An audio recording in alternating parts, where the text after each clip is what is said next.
नगर स्थित उद्यान विभाग के द्वारा किसानों को मटर का बीज 50% की सब्सिडी पर उपलब्ध कराया जा रहा है। उद्यान विभाग के अधिकारी का कहना है कि किसी भी कार्य दिवस में आकर के 10 से 5 के बीच में किसान यहां से मटर का बीज प्राप्त कर सकता है। उद्यान विभाग के अधिकारी ने यह भी कहा कि किसानों को यह 50% सब्सिडी पर यह बीज उपलब्ध कराया जा रहा है। यह बाजार मूल्य से कम है। 72 रुपये प्रति किलो के हिसाब से किसानों को मटर का बीज उपलब्ध कराया जा रहा है। आपको बताते चलें कि यह विभाग के द्वारा किसानों के हित के लिए किया जा रहा है। आइए देखते हैं उद्यान विभाग के अधिकारी का इसमें कि किस किस प्रकार से वो किसानों को जानकारी दे रहे हैं और क्या क्या बेनिफिट्स इसके हैं। सुनिए।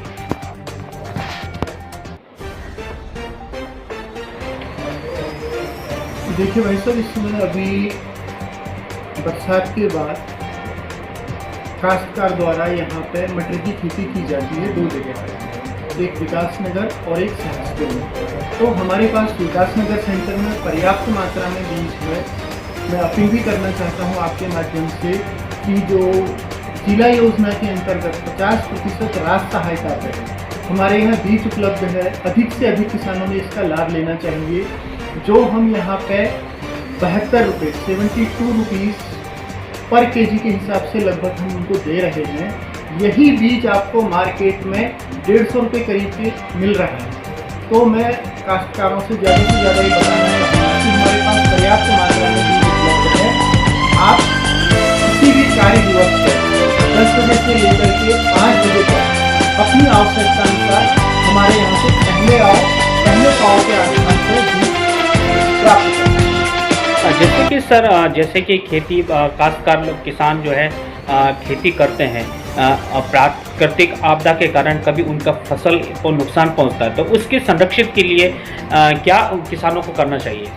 मेरा इसमें ये कहना है कि मौसम आधारित जो फसल बीमा योजना है उसमें मटर की जो फसल है उसको कवर किया जाता है।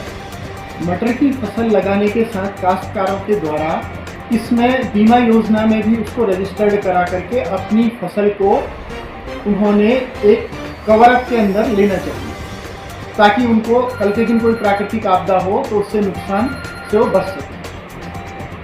सर, उद्यान विभाग की ओर से लगातार हमने तरह के कई कार्यक्रम प्रसारित किए जाते हैं। मुख्य रूप से क्या क्या प्रसारित रहता है इन कार्यक्रमों में?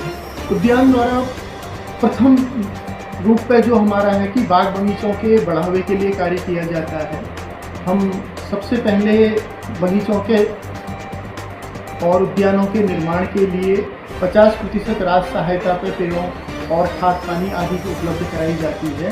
साथ ही साथ प्रथम वर्ष, द्वितीय वर्ष और तृतीय वर्ष में गैप फिलिंग के आधार पर जो भी उनकी अमाउंट आती है खाद से रिलेटेड या पौधों से रिलेटेड, वो चीज़ हम उपलब्ध कराते हैं। और जहाँ तक उद्यान की बात है तो इसमें बहुत सारी योजनाएं समय समय पर सब्जी बीज प्रदर्शन के तौर पर, हाइब्रिड बीज, सब्जी बीज के क्षेत्रफल विस्तार के लिए, मसाले के प्रचार प्रसार के लिए लहसुन हो गया, अदरक हो गया, इन सब का वितरण विभाग द्वारा समय समय पर किया जाता है। सर, जैसे 50% आप कह रहे हैं कि सर उनको सब्सिडी के माध्यम आधार पर दिया जाता है। उसके बाद जो फल जो पैदावार होगी उसको किसान स्वयं मालिक होता है या विभागीय उसमें कोई इसमें हस्तक्षेप भी होता है? सर, जब हम राशि सहायता 50% काश्तकार को देते हैं, अपना 50% अंश जब कृषक जमा कर देता है यानी बीज खरीद लेता है और 50% अंश राज्य सरकार में जमा कर देता है, उसके बाद पूर्ण रूप से उस खेती का, उसके लाभ का जो उससे लाभ होना चाहिए काश्तकार को, वो पूर्ण रूप से उसका हक है। राज्य सरकार का केवल राज्य सहायता देने तक मान्य है। उसके बाद उसकी पूर्ण जिम्मेदारी जो है, उसका जो लाभ लेना है वो काश्तकार के लिए। लेकिन आपका कहना है कि जो फसल पैदा हुई है वो फसल किसान की, वो फसल किसान की। जी सर, आपका नाम? मैं डॉक्टर वेद प्रकाश खरवाल, प्रभारी उद्यान निरीक्षक विकास।